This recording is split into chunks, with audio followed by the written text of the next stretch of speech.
In this episode, we invited Ms. Elizabeth Carlos-Timbol, the Senior Executive Vice President and Chief Operating Officer of one of the leading rural banks in the country, Rural Bank Incorporated, or GRBank.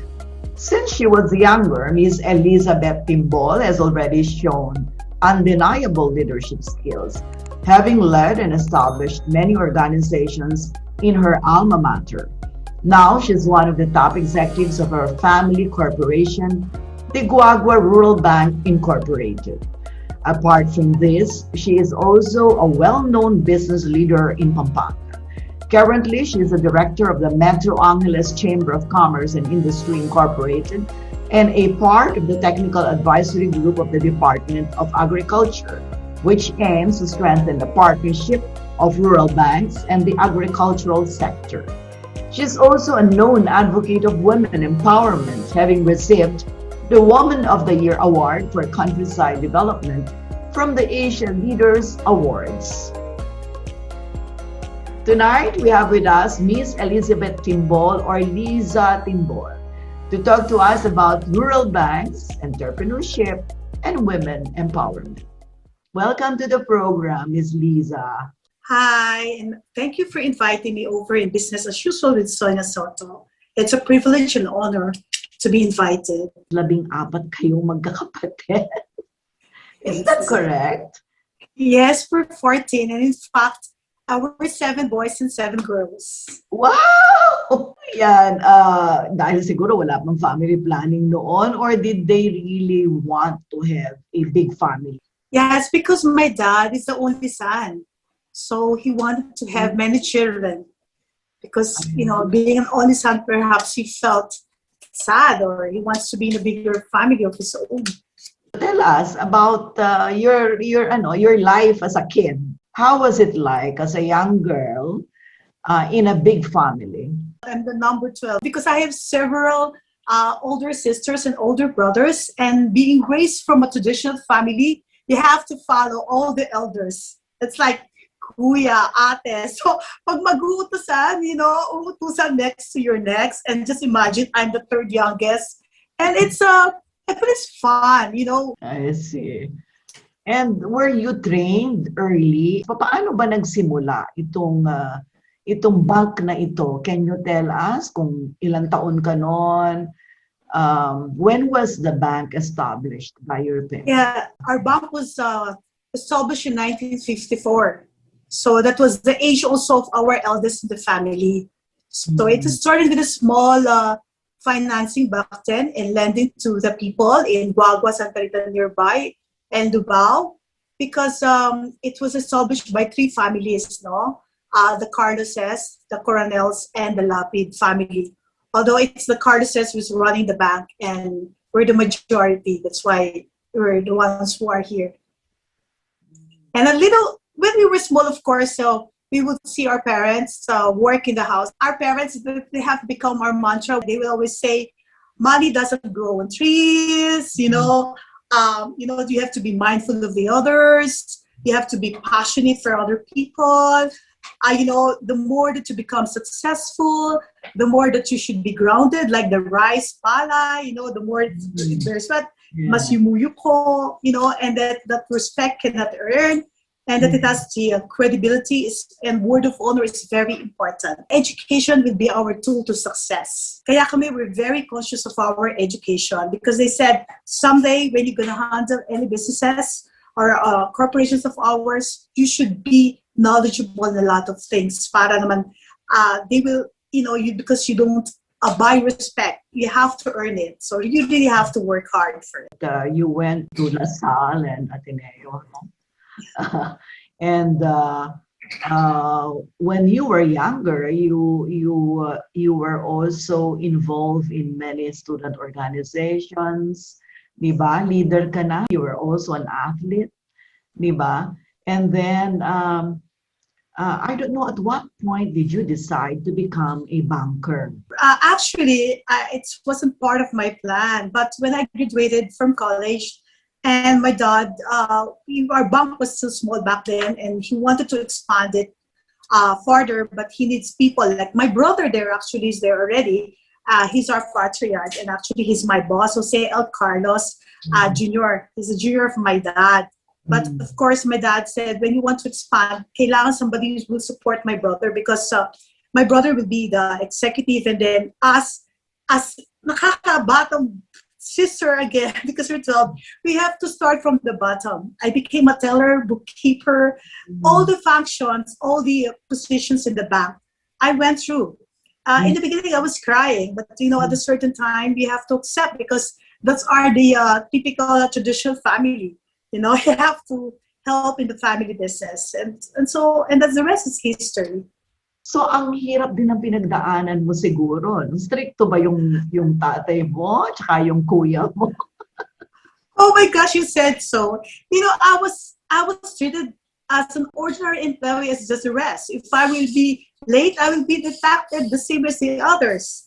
Their salary of a teller or a cashier is also the same my salary. So there is no, in fact, it was even more pressure, because you have to cut above the rest. So there was a lot of pressure there, but then you succeeded, right? Because now you're at the helm of the bank already.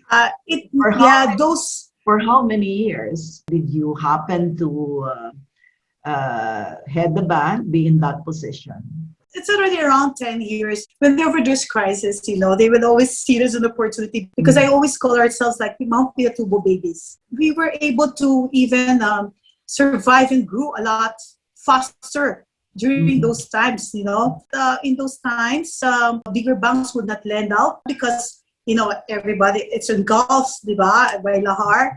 And my dad would always tell us that if we would not lend out to these people, how can the economy in our Central Luzon, for particular in Pampanga, bounce back? So we continued to lend at that time. And here we are, #1 family-owned rural bank nationwide. Congratulations. Was it during your stint as leader of the bank when you rebranded? Yes, of course, under the mentorship of my mom, my dad, and my brother, Jay, because at that time when I came in, we felt that it's time that we would branch out already. However, when we branching out, the first branch that I've handled was in San Fernando, Dolores. I am pangit, sabi ko, I will go there, Guagua Bank, Dolores branch. It's like you're handing two cities, San Fernando. And we said that time, it's time to rebrand. So you are no longer as if carrying two towns. True.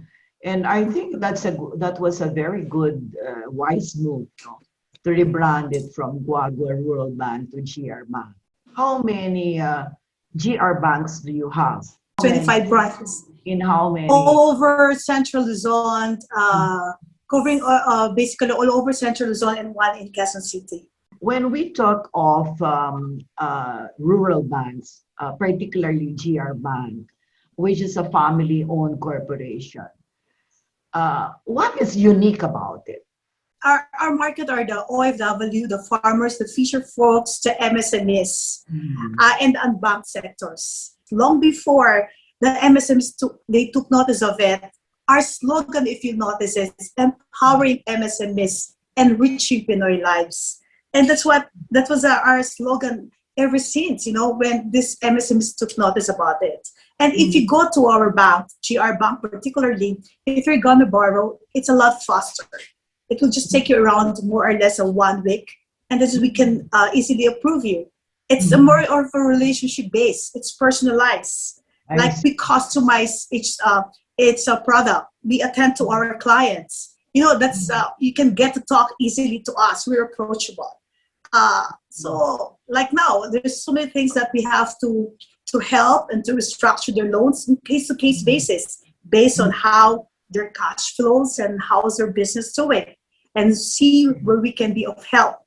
And that's our advantage. And our service is fast, and basically don't have to queue lines. And our employees are very welcoming, and they provide good service. And we are very thankful to our employees always for providing good service to our clients. They're part of the growth of the bank.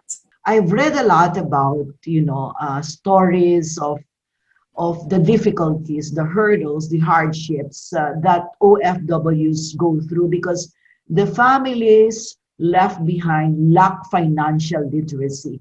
Do you have an engagement in this field? Do you, for example, engage families of OFWs, and do you hold the financial literacy activities with them?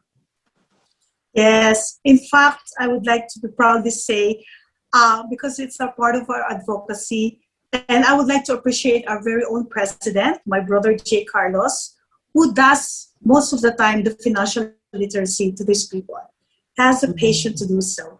And in fact, there was some even time that he had the financial literacy to the IPs. You know, that's why the IPs right now have the bank accounts. So you are really patient about in teaching them financial. So my brother go to the different places, to the different branches. Like we hold groups to our branches to talk about financial literacy. This financial literacy advocacy that you have, is it succeeding in terms of, for example, helping out families left behind? Our economy depends a lot on OFW remittances, and I think we owe it to them. Natulungan sila, di ba, sa pamamagitan ng financial literacy. So, do you partner with government agencies or private institutions in your financial literacy advocacy activities? Yes, in fact, we've always been partnering with BSP. So BSP, of course, they have not much manpower, or they couldn't reach out the other to reach out to these people. So we are the one who become channels to this one. So we partner with them so that we can talk to these people. And you know what? It's also our advocacy, my personal advocacy of entrepreneurship. You know, so at the same time, we try to teach them how to be self-reliant, how to go on a business even in small ways, how to save money. And in fact, we are trying to revive again our Antipaklong at ang Langgam. Ano ba itong tipaklong at ang langgam? Tell us the gist of this. Yeah, Antipaklong at ang Langgam isn't it like the ant keeps on saving, you know, like keep storing food every day, and then the paklong will just keep on playing, laro ng laro. And then comes rainy days, wala siyang pagkain. At ang langgam, marami siyang pagkain, tapos mag-aan na lang ang paklong maglingi sa o saan. So it's just a moral story there is savor the rainy days. Okay. And that's you always, and you know, we grew up like all of us, kahit sasabihin nila, Carlos is of the tipid. You know, basically, we were trained to just buy the things that we need. I tell you, when we were small, like our parents, we would have piggy banks. And then what they would do is, if we were able to save from our allowances, and our parents will double the money once you deposit it. And I did apply to my children. Like my children, when they have an allowance when they were small, if you were not able to spend it, if, let's say, for example, 500 pesos, you were able to save it, deposit it, even how small amount is it, and I double it to 1,000. So, natuto rin yung mga anak ko in that way. So, these are the things that we would like to, to inculcate to the others as well. Kasi if the money is in your hand, only in your house, magagastos mo yan eh. Wala eh. Kasi sabi mo, maliit lang yan eh. 200 yan, 300. But you know, you can always start small. When everything is small, lalaki at lalaki yan. Being a woman leader, what does it mean to you? Yes, especially this pandemic, because to be a leader, it takes a heart. No, that's why Puso sa Serbisyo is always our slogan, even in GRBank. Because perhaps just like in the family, you know, the father will always leave things, the details, the problems in the house to the wives, diba? So why do they do that? Because they will be able to train and mold their children, and then they will always leave it to the wives, diba?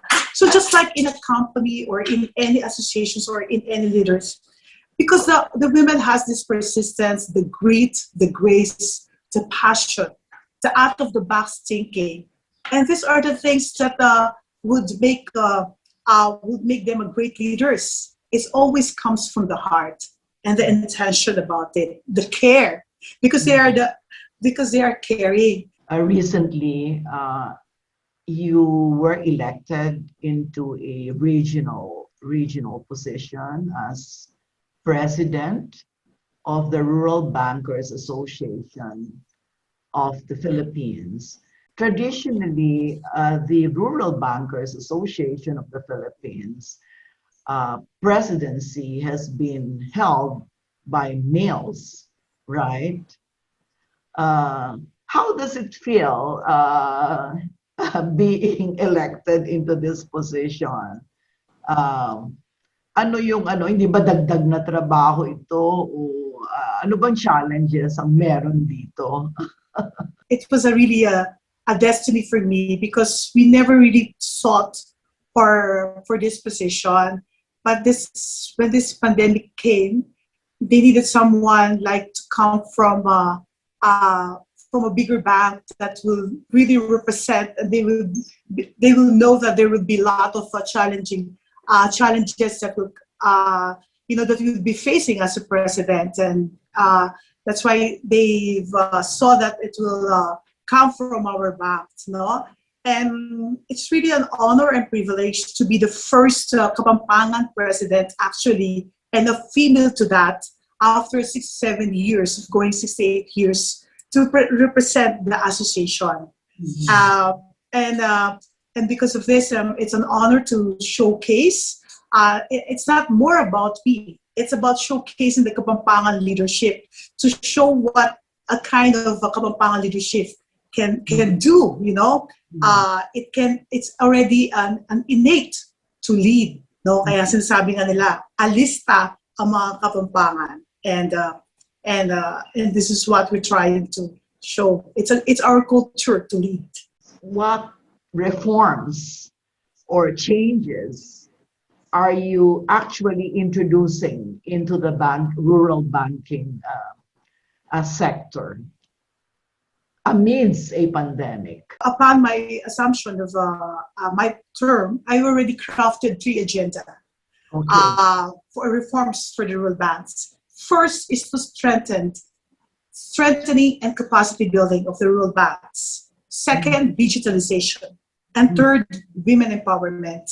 And I'm so glad, like yesterday, I was a keynote speaker in the Bicol Federation of Zero, and I said in the beginning, it was a lot of challenges. I thought that the dreams were just ambitious, but now we're so happy before it's coming to a reality and fruitful that in this time of pandemic, a lot of government agencies, people have come to realize the impact and relevance of the rural banks. We were able to showcase that it is the real banks that right now who are really matters a lot in the countryside development. No, and the kind of reforms is like we made it aware right now that the rural banks are not so small as they seem to be. That we are. It's the responsibility we have that we are holding more than 310 billion total resources with 418 banks with more than 3,200 rural banks.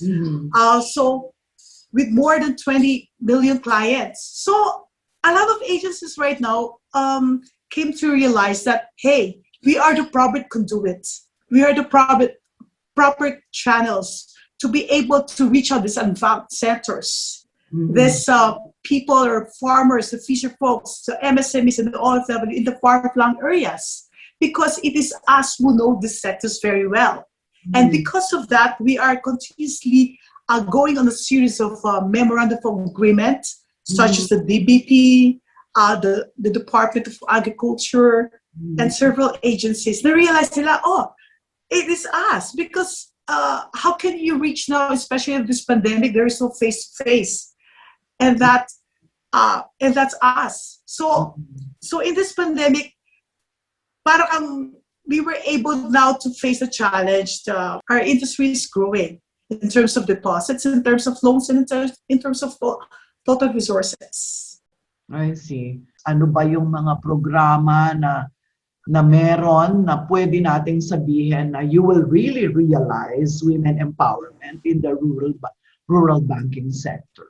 We're trying to teach them that they are particularly specific products that are meant for the women.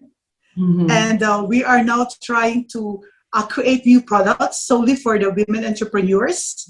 And it's creating awareness. And now it's there come to realize that 90% of the MSMEs are female. So, kaya ngayon, we are just showing statistics and awareness. That is why now there are now several specifically products for women that they can borrow, that they can where they can have they can go to. Yeah, because I think one of the best way of empowering women is through economic empowerment, right? Yeah, it was. I'm just so glad that they pick up my message. It was in my inauguration speech. It's better to focus on the women because the women, they would, if you let it to the women and give it to the women, you know, they have no vices because at the next day they have to think of what they're going to do, how to feed the children. Unlike with the other, if you heard of the other SAP that were given to the women, they went to the sabong, to the vices, you know, to the alak, you know, those are the things. So there's a better chance of the batting average if you would just lend it to the women. And those are the things that we're trying to, you know, lobby with it. And this is now that they're starting with it, lend it specifically to women, and I'm glad about it. No, and we're part of that in trying to enhance further of this, how to make it better, because these are always the first thing. You know, we have a continuous you know, surveys of what we do with that. I do understand that the Rural Banks Association under your leadership are addressing three key reform areas. Aside from women empowerment, you're into digitalization, you said. And what was the first one in your agenda? Capacity building, because some of the things that some of the rural banks are not that much knowledgeable because they are situated in the far-flung areas. And you know, the knowledge and educations that we have is not the same as we are privileged are. And to be able to do that is to give them a chance, is to provide them several webinars. So we initiated a lot of webinars. We initiated a lot of agreements with this bigger agencies to help us, and this specifically like even the BSP, to help us train this smaller rural banks so that they will come out of, so they can do better. So, and that's one of the promises that I'm making with Land Bank or DBP to give a chance to the rural banks. So kaya ngayon, napapansin ngayon ng mga rural banks, they are all now coming in with it. Kasi like this now, how can you reach into far-flung areas? You know, there's no face-to-face. You know, it's the rural banks who really did that. Like for GRBank alone, you know, we've serviced more than 300,000 SAP in just the 2 months. Yes. And we're going to roll out again next with the DOLE. So these are the things that, you know, what rural banks can do. Ang laki pala ng naging papel ng rural banks to reach out to families in far-flung areas. The countryside kasi is quite huge, you know, insofar as the Philippines is concerned. And population-wise, kahit na nakakoncentrate sa cities ang mga populasyon, ang dami talagang mga tao na hindi naaabot no ng sibilisasyon, kumbaga. And you are there to provide that link. And I'm thankful to our employees, Ma'am Sonia, no? Because during these times in the beginning, it's like, how are we going to tell our employees of, imagine hundreds, we're trying to give thousands every day. You know, the reason they have to face. And I'm thankful. We're at the beginning, there was, you know, like the scare part of them. But, you know, we told them that this is like a CSR. We have to help our kababayan. We have to have the people. For this, it's like we are doing our regular mission because we're used to that. The employees of rural banks deserve a lot of gratitude from us too. They're doing a great service, no, for our fellow Filipinos.